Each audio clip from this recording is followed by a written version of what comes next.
There is a moment that comes after failure when everything feels heavy, when you have tried and not succeeded, when you have put yourself forward and been rejected, when you have worked towards something and watched it fall apart.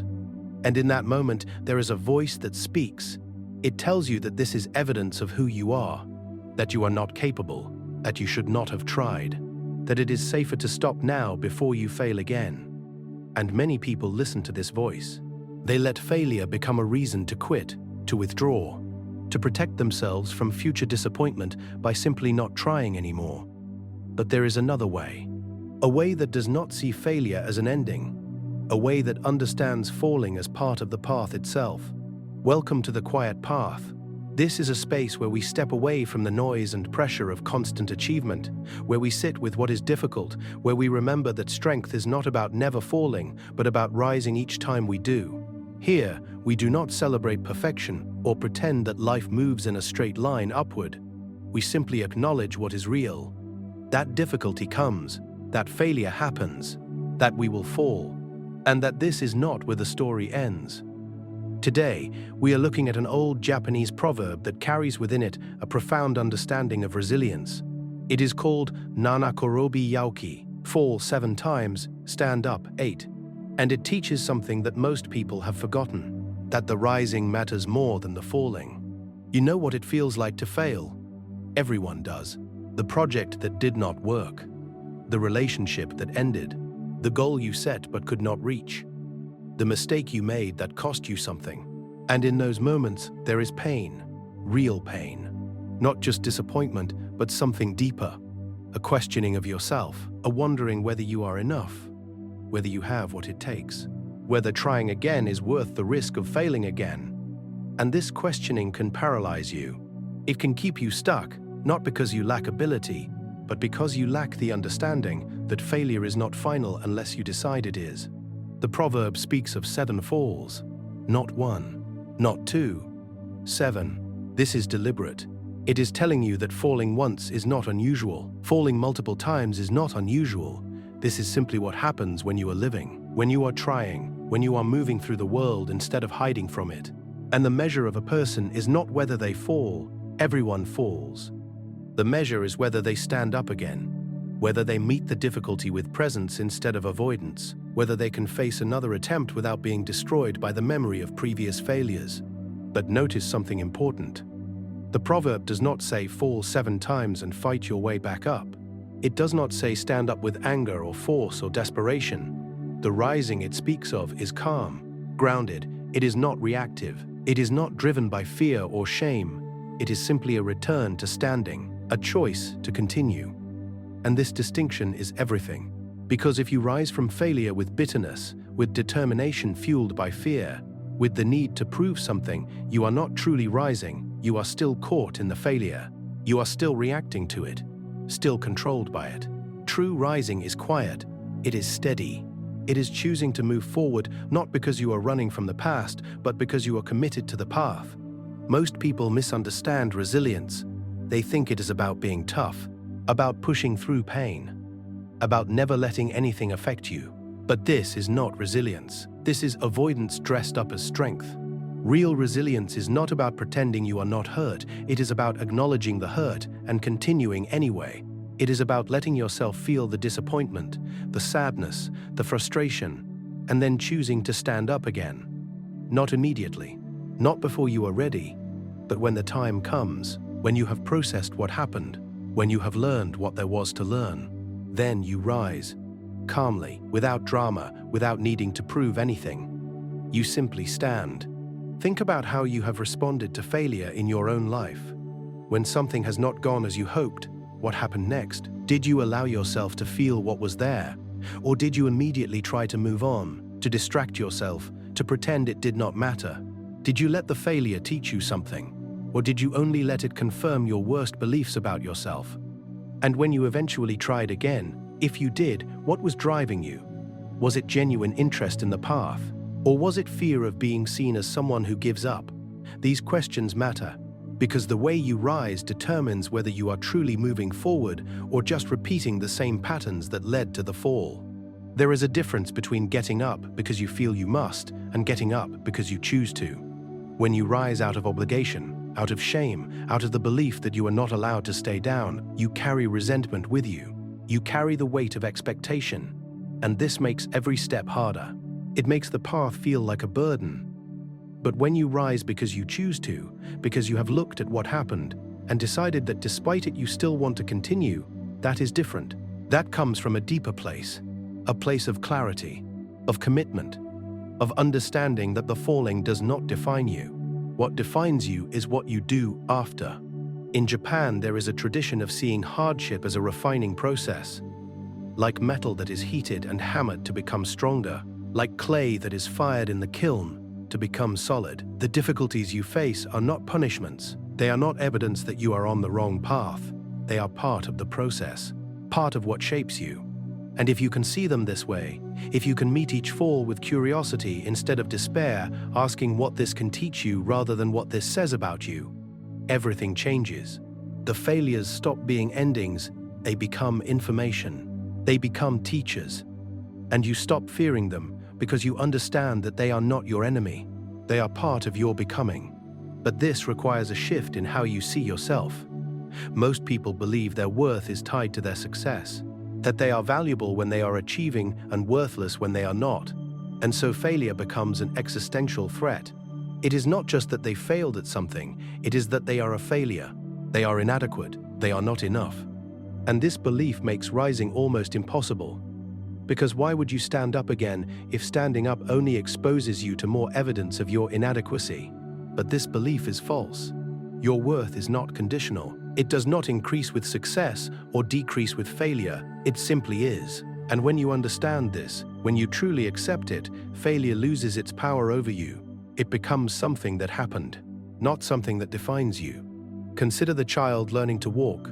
They fall constantly, again and again, and each time they get up.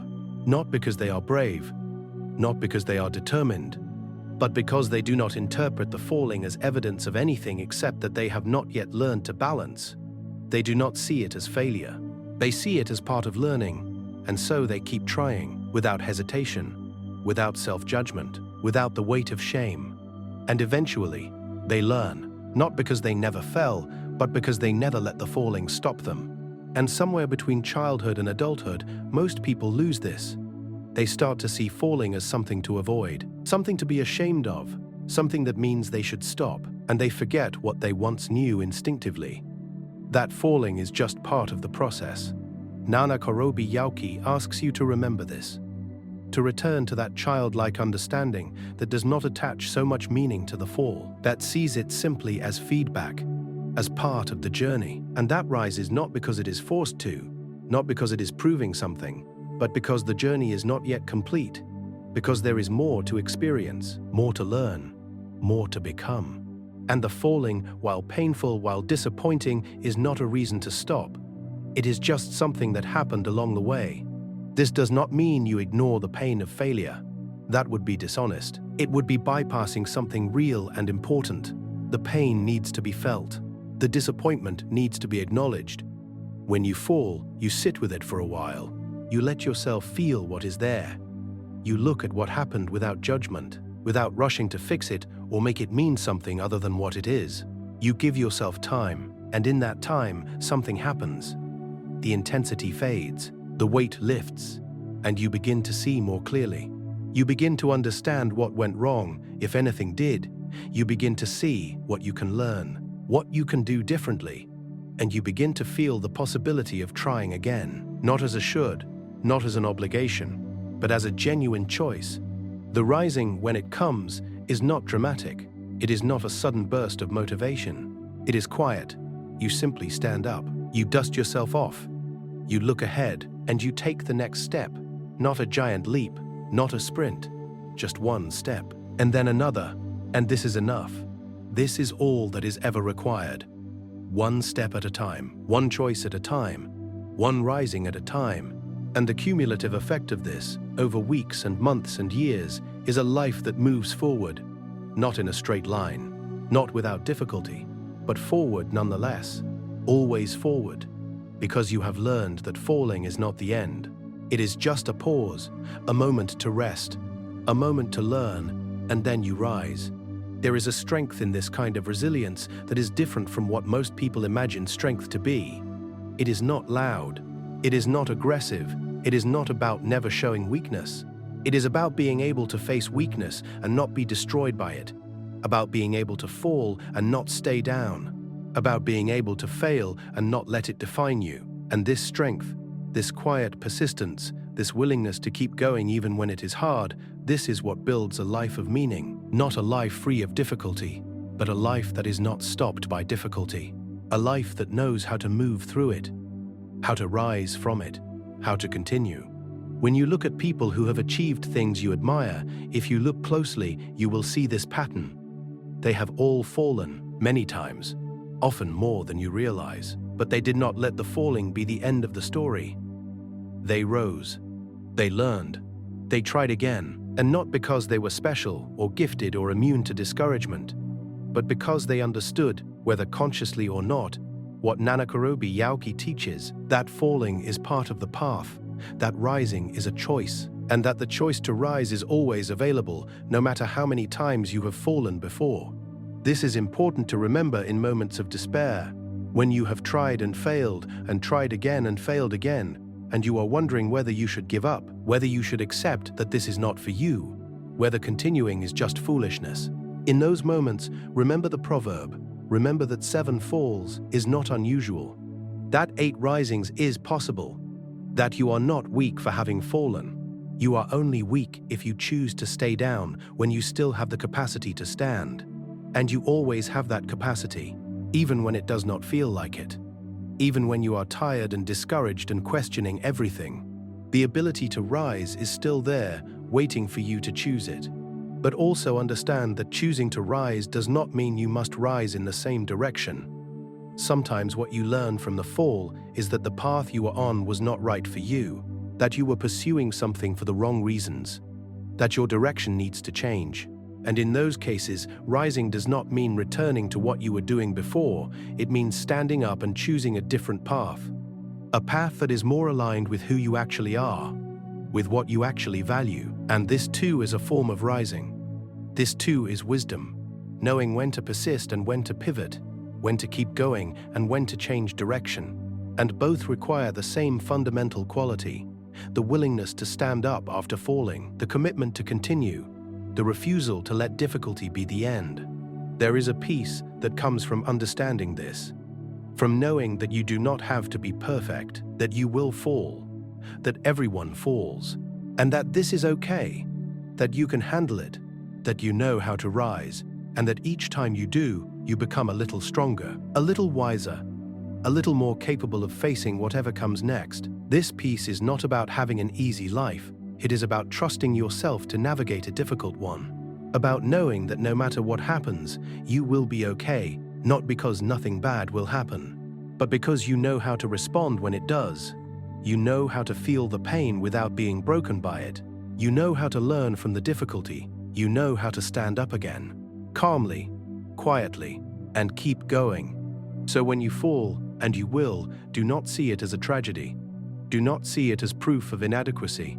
See it as part of the journey, as something that happened. And then, when you are ready, when you have felt what needs to be felt and learned what needs to be learned, stand up, not with force, not with anger, not with the need to prove anyone wrong. Just stand, choose to continue, choose to take another step, and trust that this is enough. That this choosing, this rising, this quiet persistence, this is what builds a life. Not a perfect life, not an easy life, but a real one, a lived one. A life that knows how to fall and knows how to rise. Again and again, as many times as necessary. 7 times, 8 times, 100 times. It does not matter. What matters is that you rise, that you keep choosing to stand, that you remember that falling is not the end, it is just part of the path. And the path continues as long as you do. If you found something here that speaks to where you are right now, I invite you to like this video and subscribe to The Quiet Path, not because you need more content or more messages, but because this space exists for those who understand that life is not about perfection, it is about presence, about persistence, about quiet strength, and perhaps what helped you today will help someone else tomorrow who is lying on the ground wondering whether they should stand up again. This is about remembering together what it means to be human, to fall, and to rise calmly, again and again. Walk slowly, see clearly. I'll see you again on the quiet path.